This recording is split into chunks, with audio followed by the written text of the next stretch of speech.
teillä on Villys-mallistosta täällä Kyllä. ihan uusi vene. Kerros vähän, minkälainen vene on kyseessä? Keskihyttivene. Ja se on tehty sen takia, että meillä on sellainen kuin X6, jolla on todella hyvä runko. Ja yleisön pyynnöstä on sitten tehty keskihyttivene, koska nyt menee enemmän niin kuin hyötyveneisiin. Aikaisemmin on ollut vähän niin kuin bowrideria ja diecruiseria, mutta nyt ollaan menossa siihen. Niin se on niin kuin yhdysvene, Näin eli on. vaikka mantereelta vaikka sinne saarelle Kyllä, tai jonnekin kyllä. mökkipaikkaan. Pääasiana juuri sitä. Ja sitten sä sanoit, että siellä on vaikka nukkumapaikat. Kyllä, on 2 hengelle ihan hyvin. Ja jos sivuuttaen menee, niin mahtuu 4.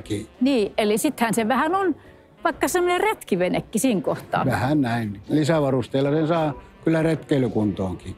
Ja siitä saa kumminkin ottaa kattoluuku auki ja takaove auki, niin se on kuitenkin hyvä tuuli siellä sisällä. Ei olla mitenkään tunne, että nyt ollaan jossain sisällä, vaan siinä on isot ikkunatkin, näkee hyvin ympärillensä.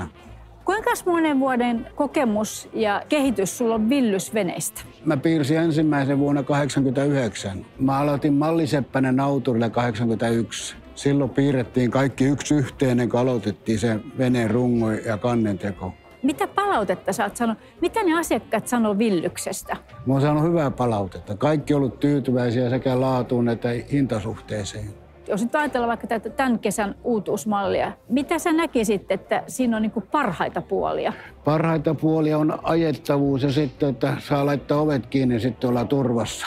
Mitäs näistä moottoreista? Minkälaiset moottorit sä suosittelet? 100-150.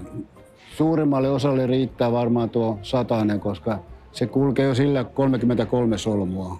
Taloudellisimmillaan tämä kulkee 23 solmua 0,6 ja 30 solmua 0,8. Se on testattu 150 koneella.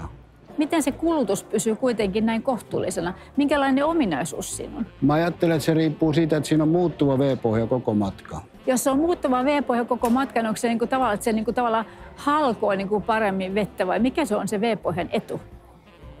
Se halkoo hyvin ja sitten se niin kuin nostaa sitä perää siitä automaattisesti, koska se on muuttuva V-pohja. Niin, eli se nousee plaaniin? Niin se nousee ylös koko vene. Mitä lujempaa se me ajatte muuttuva V-pohja, sitä korkeammalle se tulee. Juuri niin.